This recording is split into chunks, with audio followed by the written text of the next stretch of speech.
प्यारे बच्चों, आज जो मैं आपको कहानी सुनाने जा रही हूँ, यह एक चिड़िया की जंगल में एक राजकुमारी के साथ दोस्ती की कहानी है। तो चलिए कहानी को आगे शुरू करते हैं। एक दिन एक छोटी सी चिड़िया जिसका नाम पेरी था, जंगल में उड़ती हुई एक रहस्यमय महल के पास जा पहुंची।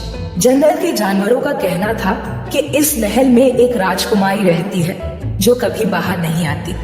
पेरी को जिज्ञासा हुई और उसने महल की खिड़की पर दस्तक दी। अंदर से एक नरम और मीठी आवाज आई, कौन है? पेरी ने जवाब दिया, मैं चिड़िया पेरी हूँ। क्या आप यहाँ अकेली रहती है? खिड़की से एक खूबसूरत लड़की ने झांका और कहा, मैं राजकुमारी लीला हूँ और हाँ, मैं बहुत अकेली हूँ।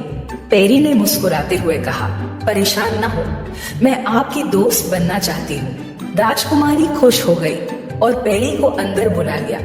दोनों ने सारा दिन बातें की और हंसने खेलने में बिताया। उस दिन के बाद पेरी और राजकुमारी लीला बेहतरीन दोस्त बन गई और जंगल में हर कोई उनकी दोस्ती की मिसाल देने लगा। ऐसे और वीडियो देखने के लिए हमारे चैनल को लाइक करें, सब्सक्राइब करें और अपने दोस्तों के साथ शेयर करें। बहुत धन्यवाद।